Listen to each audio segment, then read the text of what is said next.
Hi, I'm John. Welcome to the Jigsaw Puzzler. Today's puzzle is a little bit unusual. Something that is not very easy to find, but still an interesting puzzle nonetheless.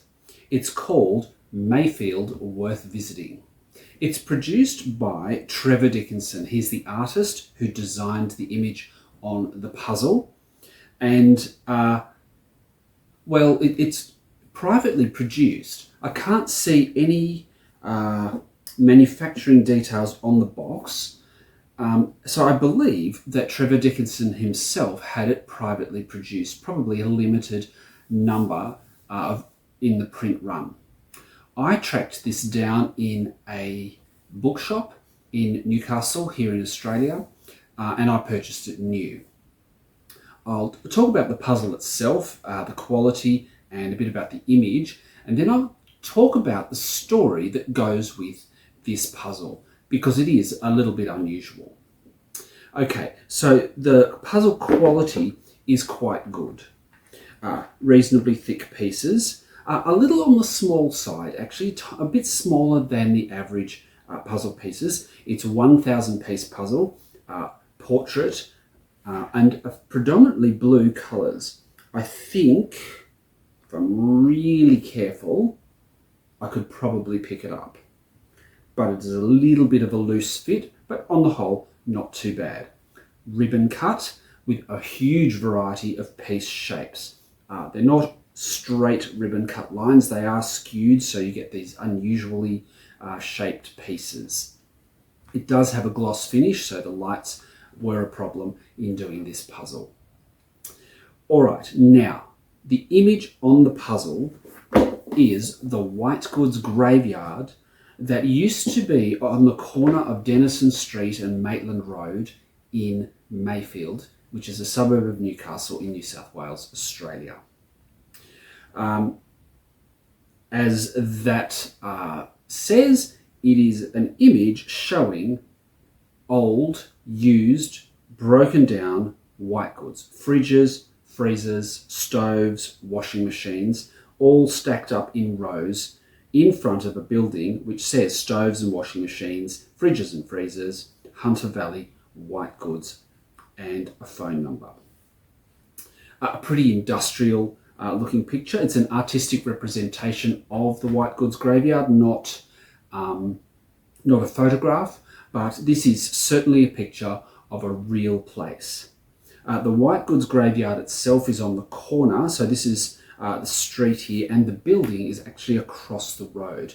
I'm not sure if that's probably Denison Street, I think, because I don't know whether, well, it might be Maitland Road. Maitland Road's a main road and Denison Street is a side street, so I'm not sure which side of the street the building was on, as opposed to the rows and rows and rows of broken down white goods and household appliances. All right, at the top, there's this beautiful writing, Mayfield, worth visiting, and telegraph pole with wires, and the sky, a couple of birds, and then at the building, dark blue, dark greys over this side, and very faded with the house next door, and some plants, a fence, and then a lot of blue, various shades of blue. Even the whites are a little bit blue, of all the white goods. There is the occasional burst of colour, so there are some plants growing up in amongst the appliances. There's grey stove here, or oven actually, grey oven unit. There are some brown hot plates on the stove top here. There's a brown interior of a freezer that the door has been taken off. There are little flashes of pink here on the side of this appliance, possibly a dishwasher. And black and grey over on the side here on this wall-mounted oven. Other than that, all blues, various shades of blue, some light grey kind of highlighted elements in there. So that makes it quite a challenging puzzle to do. All right, the story behind this puzzle. Now, this is a satirical puzzle. The image is satire. And I'm going to explain the story behind the satire, but in doing so, I want to sort of preface that by saying that it's like explaining a joke to somebody who doesn't get it. it really doesn't sound as funny or as intriguing, perhaps, once you start to explain the joke, as what it was when a joke is told. This is a joke puzzle, a satire. All right, a little bit of background. Mayfield is a suburb of Newcastle here in New South Wales in Australia. I have nothing personally against Mayfield. My grandparents lived in Mayfield for many, many years as I was growing up. So I know Mayfield moderately well. It is an ordinary suburb. There is nothing special about it in so far as tourist attractions or something that would entice you to come and stop in Mayfield. There are houses, there are shops, there are other small businesses, petrol stations. It's just a very, very ordinary suburban locale attached to the city of Newcastle. It was once, when my grandparents lived there decades ago, quite a working class suburb. Most of the residents would have worked in heavy industry because Newcastle was a very big heavy industry city. The steelworks, the lampworks, the coal loading facilities, the railways, very heavy industry city. And Mayfield is not far from where those industries were located. So this was a dormitory suburb essentially for workers in industry. So it's an old suburb. It's an inner suburb of Newcastle, and it is quite an old suburb. It has been becoming gentrified, and so a lot of the older houses are being restored and done up, and they look beautiful. And it's being closer to the centre of Newcastle. It's actually becoming a desirable location for people who want that sort of slightly inner city feel and lifestyle. So there's nothing out of the ordinary about this place. All right, so it's a satire around the city of Newcastle, which the City Council of Newcastle, which encompasses Mayfield and all the surrounding suburbs. So the satire goes like this. Newcastle City Council, in its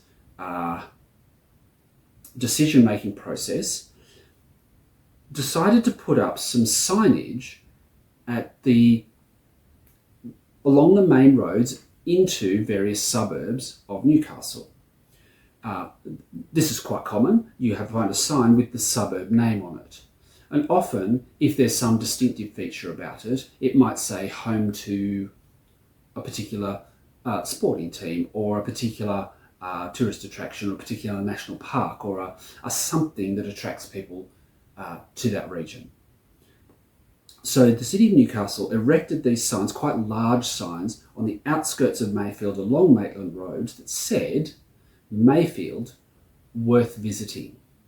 Now, anyone who lived in Newcastle and lived in the Mayfield area would know that it is not a tourist destination. It's a nice enough place, but it really isn't. I think people felt that Newcastle City Council were over-egging the pudding, as it was, overstating the case for why you should stop in Mayfield. So the artist Trevor Dickinson clearly saw this as a challenge. He's created a poster series of prints, limited edition prints, which you can buy off his website, featuring the image of those suburban signs that were along Maitland Road. They have since, unfortunately, been taken down, but he's done these art prints of the signs that say Mayfield, worth visiting. And he's also produced this splendid jigsaw puzzle. So clearly in Trevor Dickinson's mind, the number one tourist attraction, or the number one attraction in the whole of Mayfield, was this junkyard of old fridges and freezers and dishwashers and washing machines and so forth. And so he's created this satirical artwork in honour of this alleged tourist attraction that people would come to Mayfield to see. Now, of course, nobody did. People drove past, of course. Everybody knew the whitegoods graveyard, and it was a very, it was a landmark on a main road, on a corner of a main road. People did know it, but it was by no means a tourist attraction as such. It was just a well-known site in the suburb. So he's created this rather satirical, funny homage to this alleged tourist attraction in the suburb, very ordinary suburb, that is still worth visiting. So this tickled my fancy. I've known Mayfield, I've known of the white goods graveyard, I've probably been past there many times as a child, and then when I saw this, in more recent years, I saw the sign and I thought that is just totally overstating the appeal of a very ordinary suburb.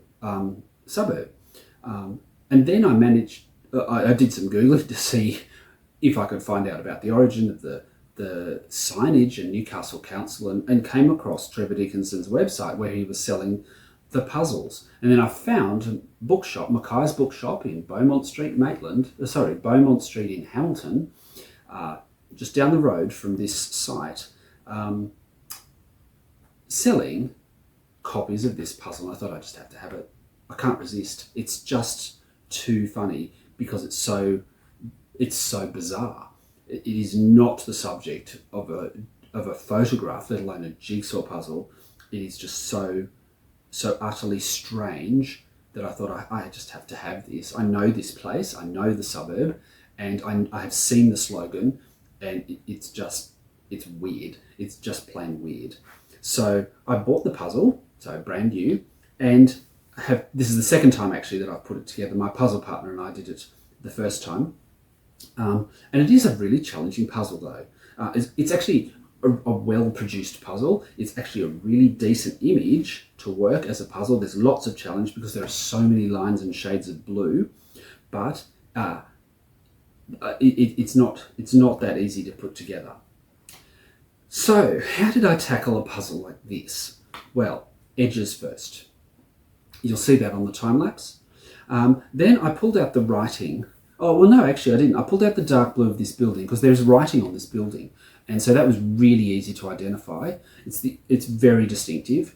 So the dark blue, and also the really pale faded section over here of this house, and the trees and shrubs behind it. Also the really dark greys of this end of the building. So they came out first, and as much of the writing as I could find.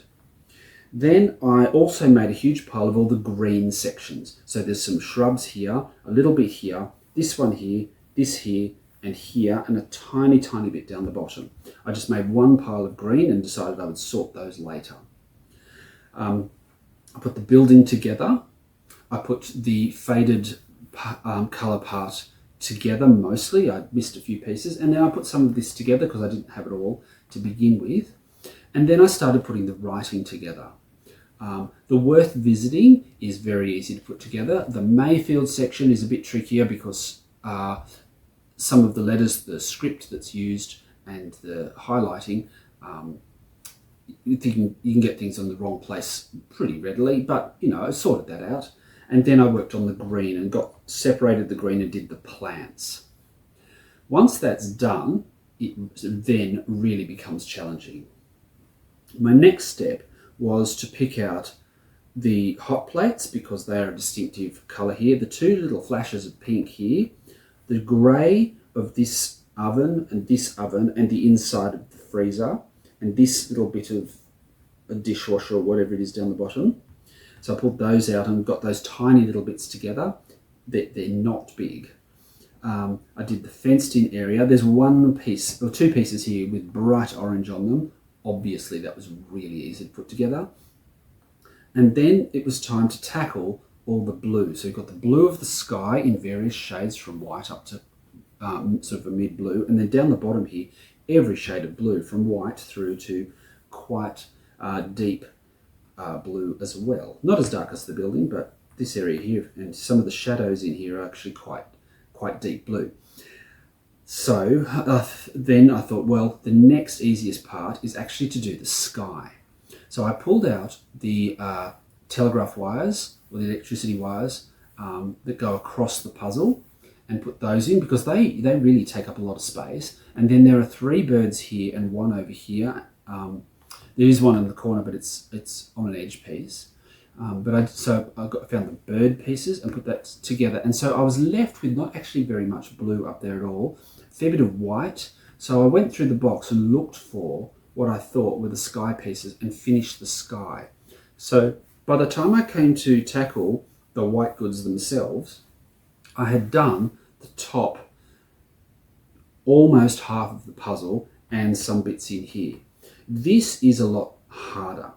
You have to match by shape, color and lines. And there was a lot of looking for a particular line or color or shape on the box before I put it into place.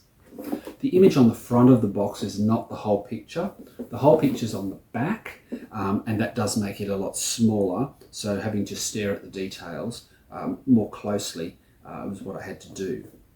But I just chipped away at this and ended up doing little bits, little bit, little bit. Did all the plants and got various bits in, and then I actually went on to the white sections. So there are some large white sections here, this fridge here, here, and some of these areas over on this side have got a lot of white on them. So I concentrated on the white bits, which is a bit unusual because it seems like that would be the hardest part to do.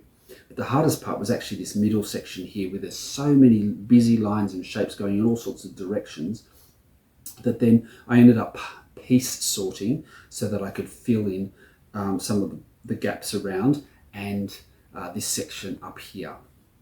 It's quite a satisfying puzzle to do. It took me quite a few hours, I have to say. This wasn't a puzzle that I could do quickly. But the second time around, it was easier than the first time around. First time around, I think I was staring at most pieces and looking for where they were on the actual puzzle and sort of piecing them into place. This time I had a better idea of how to put this together. I think sometimes the first time is the real challenge, and the second time it just becomes a bit more pleasurable. I'm not going to get rid of this puzzle. I won't be selling this puzzle. I won't be giving it away.